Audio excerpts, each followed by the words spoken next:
Fatos da vida não dá pra gente melhorar 100% em nada na vida em um único dia. Porra, a menos que, sei lá, você é um pau no cu master, né? Aí o mato tá alto, né? Fica fácil de melhorar. Vamos trazer aqui pra nossa realidade aqui no mercado. Aqui. Não dá pra você pegar tudo que você precisa melhorar e começar segunda-feira. Vou melhorar tudo na segunda-feira. E você não vai conseguir dar atenção pra tudo e vai acabar se enrolando mais ainda. Então, uma dica importante: vai, escalona aí o seu grau de prioridade, vê os pontos que realmente precisam ser melhorados, aqueles que tinham que ter sido resolvidos a tempo e começa a resolver, né? Vai por etapas, por etapas. Uma semana para cada melhoria, beleza?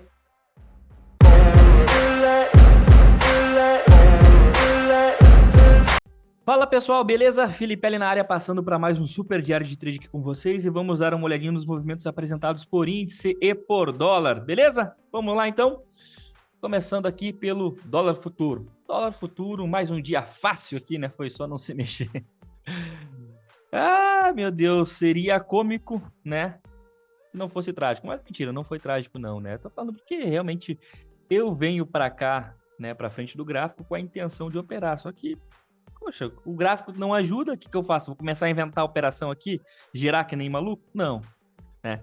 Então, quando a gente pega o contexto hoje aqui, vamos só para o intraday para não ficar um vídeo tão longo. A gente pega o contexto de abertura hoje do dólar aqui, ele até abre querendo escapar aqui desse caixotinho que tínhamos, né, traçado na parte da tarde ontem, onde ficou 5 horas preso dentro de um caixote de 8 pontos. 5 horas preso dentro de um caixote de 8 pontos. Mas enfim, né? Talvez hoje aí, né, com o nosso Banco Central mantendo a taxa de juros, né, se esperava aí que, meu Deus, agora o índice vai para 80 mil pontos, o dólar vai para 12 reais. Fatos da vida foi que nem aconteceu nada de tão grave assim, tá? Então o dólar abriu com um pequeno gapzinho de alta, mas já voltou para sua região de limbo, né? Porque isso daqui dentro do dólar foi um limbo na parte da tarde ontem. A única operação, mais ou menos assim, que conseguimos visualizar foi essa possibilidade de venda aqui dentro dessa estrutura de pivô, pessoal. Mas aí para e pensa, se ele ficou 5 horas ontem, a tarde todinha, dentro desse caixote, o porquê que eu ia vender, que eu ia tomar risco nessa violação?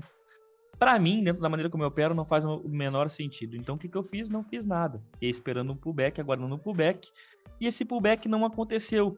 Inclusive, aqui eu tive até um insight, né, para né, caso eu fosse tomar risco, seria uma operação na ponta da venda aqui nesse candle, né? Não foi o que aconteceu, como vocês podem ver, entrou uma pressão compradora dentro desse dólar aqui, né? Até pensamos aí que ele iria escapar dessa região de caixote, ia buscar uma média móvel de 200 como um foguete, o Falcon 9, também não foi o que aconteceu.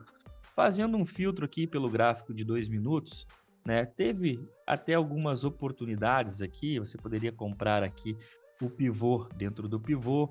Eu até fiz uma leitura meia peculiar com o pessoal da sala, né? Até brinquei que é o tape reading do Felipe. Só que é leitura de preço só, tá, pessoal? Então a gente até conseguiu passar uma oportunidade de compra aqui para os operadores, stop na mínima aqui, tá? Mas não foi pelo pivô dentro do pivô, foi pela ação do preço aqui realmente, tá? Quando bate na região de máxima, você tira o risco da operação, joga ele para o zero, né? Tira o risco da sua operação, né? E fica observando para ver se ele vai ter força para ir buscar uma média móvel de 200, né? Mas como a gente observou ali, ele realmente não teve a força nesse primeiro momento, mas chegou a dar 8 pontos aqui nesse movimento. Beleza? Depois, né, desacelerando, voltamos para um gráfico de 5 minutos aqui. E aí observamos que a boa e velha trap zone, né? Média móvel de 200 descendente, pesada, média móvel de 20 ascendente, mas sem vontade nenhuma, e por vezes não conseguiu sustentar a sua briga e a sua guerra. E quem tomou o controle foi a média móvel de 50, onde segurou uma vez, segurou duas vezes, aqui ele veio, violou, tentou armar um pivôzinho de baixo na cara do ajuste, que não se deve trabalhar aí contra o ajuste. né? Depois passou para cima e aí ficou nesse negócio o tempo todo, até inclusive eu esperava um trade aqui após o rompimento desse topo aí, quando estávamos fechando a sala, quando o preço vem, rompe igual vaca braba, não consegue dar continuidade aí ao movimento quando chega no pullback no topinho anterior, as médias também não seguram e aí já não temos mais nada a ser feito aí, porque essa média móvel de 200 pesada aqui, querer comprar aqui qualquer coisa que venha de baixo ou na região dessa média móvel de 200 aí, tá completamente errado dentro da maneira como eu opero, beleza? Então, né, enxergamos aí duas possibilidades, né? A primeira, obviamente, eu só observei e comentei pro pessoal, poxa, fiquem de fora. A gente não sabe se vai passar aí, né? E depois de pronto, é impressionante, a gente não erra uma, né? Então teve uma oportunidade na ponta da venda, onde eu orientei realmente os operadores para que não fizesse nada, eu também não fiz nada. Depois tivemos aí uma oportunidade na ponta da compra. Foi isso que eu consegui observar dentro do dólar hoje, que até o momento com uma amplitude de 36,5 pontos. Beleza? Índice futuro na tela. Índice futuro, hoje, o pessoal que tá gritando que vinha uma correção depois de 8 semanas, hoje veio. Beleza? Índice já abre com mega gap, né, pessoal? Mega gap aí, deixa eu ver quanto foi o mega gap. Tô falando besteira aí. Opa, aqui. É um gapzinho aí dos seus, vamos arredondar 900 pontos aí. Então, a gente tem um gap, né? Podemos trabalhar com um FIBO também aqui dentro dessa região, né? Um FIBO nessa máxima aqui, um FIBO nessa mínima. Ele abre aí em retração de 50%. Mas mais importante que esse FIBO aqui, sabe qual foi a região que ele abriu? Vocês lembram que ele ficou 5 horas ontem dentro de um caixote aí no nosso índice futuro? Olha onde ele abriu. Abriu dentro desse caixote, tá, pessoal? Tínhamos região de suporte aqui, nessa região, que é o topinho lá de novembro, 121.600, onde deu um trabalho ferrenho para quem estava querendo vender aí ontem, né? O cara vendia, não caía, vendia, não caía, vendia, não caía. Então, por que que agora eu vou sair vendendo aqui? Ou por que que eu vou sair comprando aqui? Ah, Felipe, mas você poderia sair comprando porque tinha uma média móvel de 200 que estava flat, mas né, a tendência macro aí realmente ela vinha compradora, então poderia arriscar uma comprinha aí? Sim, poderia, mas não aconteceu. Tá. Agora trazendo para o contexto de abertura.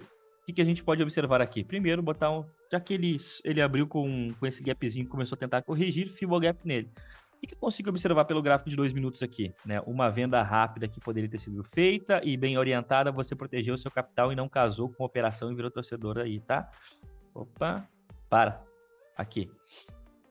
Então, o que temos aqui? O mercado abriu com gap, começa a corrigir o gap, temos aqui a primeira retração de 38, temos uma média móvel de 9 períodos, o preço vem, respeita essa região e monta até mesmo aqui um pivô dentro do pivô. Se você vendeu essa região de mínima aqui, né, e foi realmente um operador ativo, a operação andou, até mesmo entregou a alvo desse pivôzinho aqui, então você tiraria o risco da operação, colocaria no zero e não tomaria o stop que o operador passivo tomou aí, né?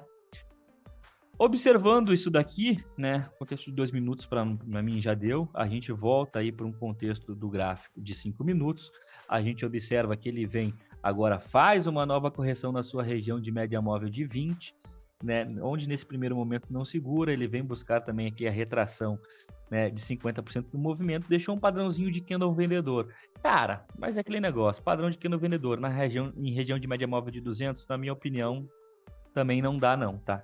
Então, é errado aí essa venda dentro do que eu ensino aqui. Pessoal, dentro do meu operacional, dentro da minha metodologia, eu não arriscaria essa venda aqui nem com dinheiro de sogra. O mercado simplesmente ele dá uma descacetada aqui, ele dá uma pesada. Beleza, né? Correção vinda, né? Suporte perdido. O que eu espero agora? Um pullback. O pullback, na verdade, ele vem, né? Ele é apresentado pra gente, mas ele parece quando chegamos numa academia e tu chega pro teu instrutor e fala assim, viu, quantas repetições é? É até falhar, né? A mesma coisa aqui foi com o índice, porque ele veio para perder um fundinho no primeiro pullback, falhou. Por que falhou? Porque ganhou o topinho anterior. Depois apresentou um novo fundinho, veio para perder esse fundinho, falhou, né? Por quê? Aqui não chegou a falhar porque não perdeu o topinho anterior, mas tô falando em termos de continuidade, ele falhou. Depois aqui um novo fundinho aqui, falhou de novo. Então, é muita falha nessa região, para mim, na minha opinião, o que já acende, né, um sinal de alerta. Mas fatos da vida foi, né? Até visualizando por um gráfico de 2 minutos aqui, eu comentei com o pessoal antes de fechar a sala para o almoço, que foi o quê? Pessoal, ele tá falhando o fundo, tá? Tem que ficar esperto aí, mas se for para você vender, você vai ter um ponto de venda aqui agora na perda desse fundinho, né? Onde você vai observar topo, topo mais baixo, impulso, correção nas médias, impulso. Foi um movimento que pagou 500 pontos aí, tá? Então, se você conseguiu pegar seus 500 pontinhos, tchau, obrigado. Amanhã tem mais, né? Sempre tem mais. Né? E a partir do momento que ele vem e perde até mesmo esse fundinho do 60, onde estava dando trabalho aí, essa região aqui, que foi onde começou aquelas falhas e falhas e falhas, ele consegue perder aqui essa região, né? Ele vem para fazer uma troca de polaridade. A gente até consegue observar isso aqui agora num gráfico de 5 minutos. A gente observa que ele vem aqui, se aproxima dessa região, ele não chega a tocar nela, então não faz uma troca de polaridade. E observando esse movimento aqui, a gente até pode vir para um gráfico de 2 minutos novamente, né? Gráfico de 2 minutos na tela. A gente percebe que ele falha um pivôzinho de alta, que é muita falha hoje, né? Ele falha aqui um pivôzinho de alta, vem, perde fundo, entra a pressão de venda nessa região, ele faz uma correção nas médias em fundo prévio e aciona um pivô. Só que esse pivô aqui ele demorou um pouco para andar, né? Mas o gráfico apresentava para a gente aí até mesmo possibilidade de vir, né? Perder fundo, enfim. Eu trabalhei aqui com esses alvos de fibra para esse movimento. Só que esse trade demorou muito para andar, então eu optei por sair no 0 a 0 nessa operação, foi o que eu indiquei que meus operadores fizessem também. Né? Ele não acionou o stop, tivemos operadores que acreditaram um pouco mais na operação e conseguiram vir buscar aí uma região de mínima do dia, bater o alvo de 100%, então o seu 1 para 1, que é o que eu indico para o pessoal para pegar aquela confiança, está garantido, né? Operação finalizada aqui nessa região, a gente pode até voltar para um gráfico de 5 minutos, não preciso mais desse FIBO, tá? Aqui só para pontuar, o FIBO que eu estava trabalhando macro aqui para esse movimento de queda, né? Depois foi esta máxima com esta mínima aqui projetada, esse movimento de pullback, aqui entendi que isso aqui era um pivô, então projetei o pivô depois que o pullback já foi atingido, né? Que foi os alvos que eu comecei o dia. Né, as projeções que eu comecei o dia foram com essas daqui, atingiu aí alvo de 200%, não preciso mais, depois estava com aquela lá. A gente percebe que o preço não consegue vir perder mínima. Entra uma pressão de compra, aqui ele vem e vem flertar com aquela região de troca de polaridade, até comentei sobre a média móvel de 50, ele vem, corrige nossa média móvel de 20 e monta um pivôzão. Não vou comprar esse pivôzão aqui, mas depois eu pego e observo aqui uma possibilidade, uma possibilidade de bandeira aqui nessa região, eu deixei marcado para vocês aqui. E aqui vem o ponto, Felipe, essa bandeira não estava contra a média móvel de 9 dos 60? Sim, pessoal, mas aqui batemos em região de suporte, entrou pressão de compra, eu arrisquei esse trade aqui mesmo contra a 9 dos 60, porque eu conseguiria proteger a minha operação antes do preço chegar na média móvel de 9, tá? Quando a gente observa aqui esse movimento, né, de bandeira, eu fiz um filtro pelo gráfico de 2 minutos, né, aonde o preço vem, rompe essa bandeira, ele monta aqui uma estrutura nesta região, né? Eu marquei esse pontinho aqui, né? E a compra, na verdade, se deu nesse candle aqui. Meu stop estava aqui abaixo. Eu também poderia colocar o stop aqui nessa região, mas eu tentei deixar ele o mais curto possível aqui, porque eu entendi que aqui ele armou um fundinho também, foi um pullback numa linha de tendência. Então, desenhando de novo para vocês, o movimento foi esse daqui. Opa! Foi este daqui. Impulso, correção, impulso. Ponto de start, ponto de stop nessa região ou aqui. Aí vai a gosto do freguês. A operação demorou um pouco para desenvolver, mas conseguiu entregar pelo menos uma parcial, né, onde deu para garantir o leite das crianças. Trabalhei com essas projeções aqui. E o porquê que eu antecipei esse pivôzinho aqui? Primeiro, né, porque eu iria conseguir proteger a minha operação antes dela tocar a média móvel de 9,60. E esse topinho prévio aqui também era um ponto que eu iria observar o preço aqui. Ele foi lá, bateu, as médias seguraram, né? Optei por segurar um pouco mais a operação, ela chegou a entregar o seu alvo de 100% aí. Beleza? Depois voltou e tirou no 0 a 0. Mas um dia vencido aqui. Espero que o dia de vocês tenha sido tão bom quanto o nosso, né? Um forte abraço e valeu!